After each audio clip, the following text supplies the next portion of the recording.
नमस्कार साथियों, आप सभी का बहुत बहुत स्वागत है मेरे YouTube चैनल शिक्षा जगत पर।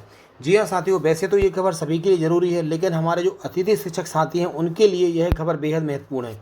आइए तो सबसे पहले हम क्या करेंगे, इस पत्र का विश्लेषण करते हैं। सबसे पहले इसका जो विषय देखेंगे। आप जानते हो कि DPI से जारी किया गया है और समस्त जिला शिक्षा अधिकारी महोदय को यह लेटर जारी किया गया है। अब इसमें आप देखेंगे, इसका विषय है शून्य नामांकन वाली शालाओं में पदस्थ शिक्षकों की काउंसलिंग जो है वह 12 सितंबर को की जा रही है। अब इससे आपको ध्यान रखना है कि इसे अतिथि शिक्षकों के लिए मैं ज़रूरी क्यों बता रहा हूँ, तो देखेंगे। तो इसका मतलब ये है, तो सबसे पहले आपको ध्यान रखना है कि जिन विद्यालयों में, शासकीय विद्यालयों में 0 नामांकन है, मतलब बच्चे वहाँ पर 0 हैं, वहाँ पर किसी प्रकार की एडमिशन नहीं है, लेकिन वहाँ पर शिक्षक तो पदस्थ हैं, तो उन शिक्षकों को अब साथियों दूसरे स्कूलों में भेजा जा रहा है, जिनकी काउंसलिंग 12 तारीख को होनी है। तो सबसे पहले हम पत्र में देखेंगे, पत्र में क्या दिया है वो पूरा विस्तार से आइए पत्र का अध्ययन करते हैं। एजुकेशन पोर्टल 3.0 पर प्रदर्शित जानकारी के अनुसार वर्तमान में जिलों में शून्य नामांकन वाली शालाओं में पदस्थ शिक्षकों की कमी वाली शालाओं में पदस्थ किया जाना है, जहाँ पे कि शिक्षक पदस्थ हैं। इसके अनुक्रम में शून्य नामांकन वाली शालाओं में पदस्थ शिक्षकों की जानकारी जो है वो गूगल शीट पर सभी जिला शिक्षा अधिकारियों को शेयर की गई है। मतलब ये जो लिस्ट है ये पूरी DO महोदय को जारी कर दी गई है। इसके अतिरिक्त यदि किसी स्कूल के शिक्षक छूटे हों तो उनकी प्रविष्टि भी गूगल शीट में की जाए, है ना। और ये प्रविष्टि का जो काम है पूरा कल दिनांक तक हो चुका है। अब क्या है आगे देखेंगे।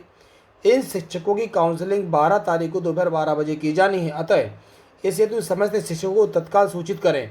जो लिस्ट DO महोदय को दी गई है तो DO महोदय सूचित करेंगे।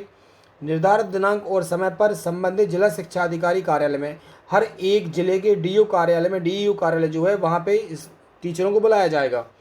उपस्थित होकर शाला विकल्प का चयन करेंगे। ऐसे शिक्षक जो काउंसलिंग में उपस्थित नहीं होंगे अथवा शाला विकल्प का चयन नहीं करेंगे, उनकी पदस्थापना जिले में किसी भी स्कूल में की जा सकेगी।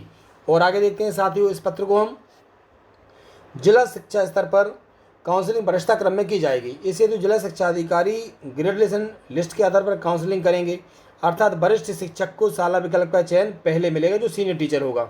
काउंसलिंग में उपस्थित शिक्षकों द्वारा चयन किए गए विकल्प का सहमति पत्र प्राप्त किया जाएगा और जिला कार्यालय में संधारित किया जाएगा, रिकॉर्ड रखा जाएगा। काउंसलिंग के उपरांत उसके बाद में जिला शिक्षा अधिकारी गूगल शीट का प्रिंट आउट निकालकर हस्ताक्षर जो प्रति है 12/9 को क्या करेंगे, जो आप देख पा रहे हैं DPI की सेल है ना, स्पेशल सेल है, वहाँ पर उसको भेज देंगे। समय सीमा में पूरे पारदर्शी तरीके से यह कार्रवाई सुनिश्चित करने का दायित्व जिला शिक्षा अधिकारी महोदय का होगा। अब देखिए साथी, कुल मिला के ये वीडियो बनाने का उद्देश्य मेरा ये है कि अब आप सभी समझ रहे हैं कि जो साथी जहाँ पर नामांकन कम है, और जैसा कि बताया गया है कि किसी भी शिक्षक को जिले की किसी भी शाला में पहुँचाया जा सकता है, तो इसका सीधा सा अर्थ ये है कि जहाँ पर भी परमानेंट टीचर जाएगा वहाँ पर हमारे अतिथि शिक्षक साथी प्रभावित होने वाले हैं। यह हम सभी को जानना बेहद ज़रूरी है।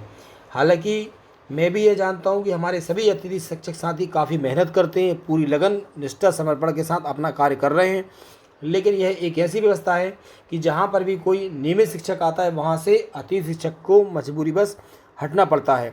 चूँकि साथियों मेरा उद्देश्य है कि शिक्षा विभाग से संबंधित प्रत्येक प्रकार की खबर को आप तक पूरी पारदर्शिता और विश्वसनीयता के साथ पहुँचाना।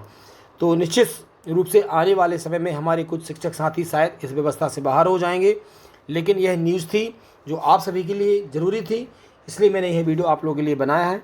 सभी साथी जो नए हैं और शिक्षा विभाग की लेटेस्ट खबरों को जानना चाहते हैं वह मेरे YouTube चैनल शिक्षा जगत को ज़रूर सब्सक्राइब करें। आप सभी का बहुत बहुत धन्यवाद।